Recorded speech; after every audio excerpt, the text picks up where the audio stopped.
I'm going to talk about AOC a little bit. AOC or OAC? OAC. OAC? Not OAN, OAC. OAC or AOC? AOC. Okay. Now I'm confused. Anyway, My I have job big here is breaking done. news. AOC said something and she was not completely wrong. To get the virus under control, we need to pay people to stay home. Okay. Now, is she wrong here? I would say she's partly wrong, but not entirely.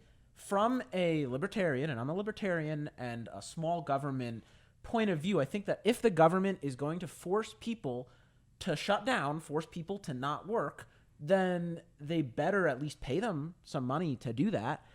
Now, the thing is, AOC and all the people like her want to completely shut down the economy. They want to shut down the country, basically. And they're wrong to do that. That is, without a doubt, wrong.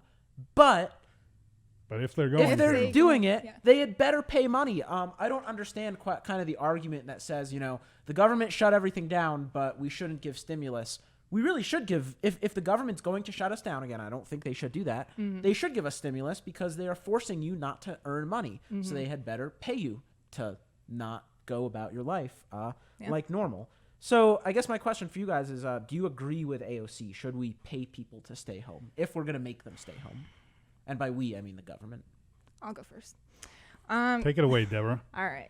Honestly, a broken clock is right twice a day. I think that you are right. AOC is right in some aspect.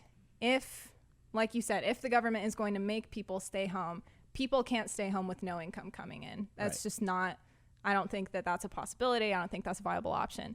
But I don't think that a lockdown is the way to go, definitely. I think that there is so much more to be said for small businesses staying open, for families being able to see each other, just in terms of mental health. I think that with every life that we're trying to save by keeping people away from COVID, we are taking a life from somebody who's committed suicide because they're unemployed or because they can't see their family members. So yeah, I think that I agree that she's right, that if the government is going to force people to stay home, they need to pay them, but I don't think that's the way to go at all. So I agree on the first part for sure. I'm totally anti-lockdown. I am, and here's why I'm anti-lockdown. It's actually a pretty simple equation. COVID is not the bubonic plague. It is not typhoid. It is not smallpox. It is none of those things. And the reason it's none of those things is because the government has to tell us to stay home. If it were the bubonic plague, people would be staying we home. would stay home. Yeah. We'd be like, I don't want the bubonic plague. No thanks. I have said before, and I'll say it again, I am ready to swim in a canal of COVID juice to be done with this. What is COVID juice? I don't even know, but I'd swim in it. Okay. Just to be over, for this thing to be over. I am absolutely, give me a test tube of the stuff. I will drink it. I will anoint my eyes with it, whatever it takes He's ready. He's to ready get to it be into vaccinated. my system. I want to be done with Inject this. it. Whatever it takes, whatever it takes. I am just sick and tired of this. So yeah, I'm totally anti-lockdown. If this is a real danger, people will lock themselves down. Yeah.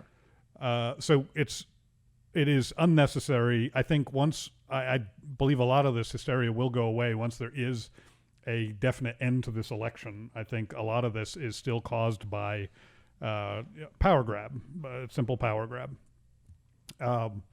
So I start with that. The money question to me is a little more nuanced. And to be honest, I don't know that I know what I think the government should do there. On the one hand, it's all our money to begin with, and I resent AOC saying, we, the government, will give you some money to stay home. It's my money. I gave it to you first. Thanks AOC for giving me my money. That I don't like. I also resent the fact that this money is not going to be paid for by anything. This is going to be, it's just going to add to the federal deficit, which is over $20 trillion now. Not really a problem for me. Maybe.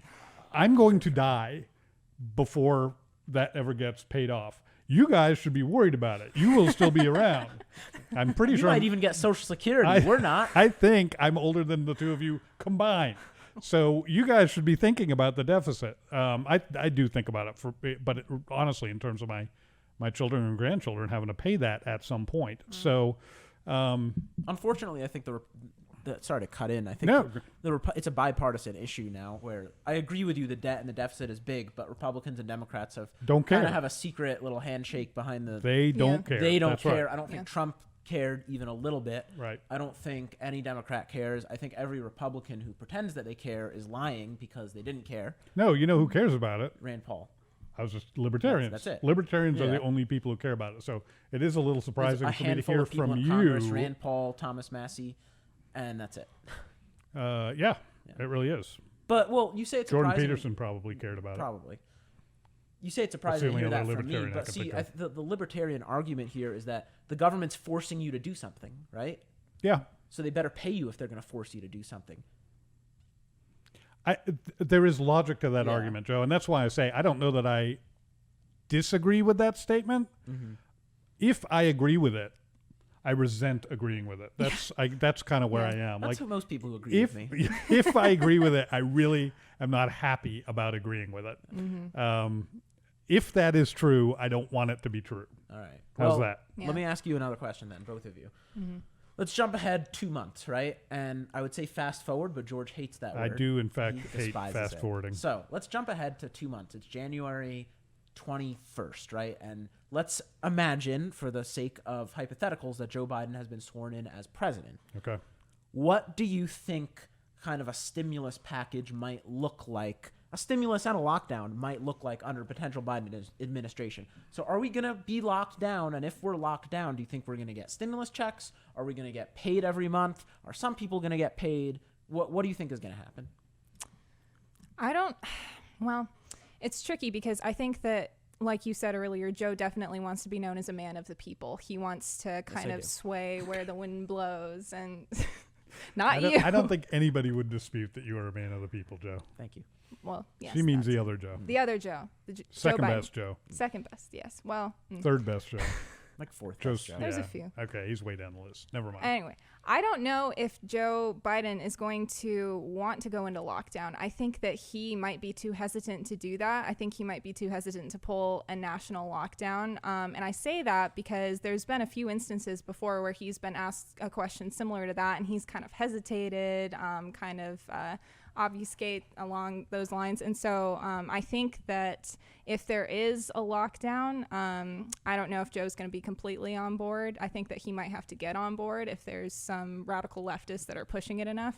He's basically said he would listen to the science, right? So if the scientists are telling what him does to that lock mean? down. Oh, yeah.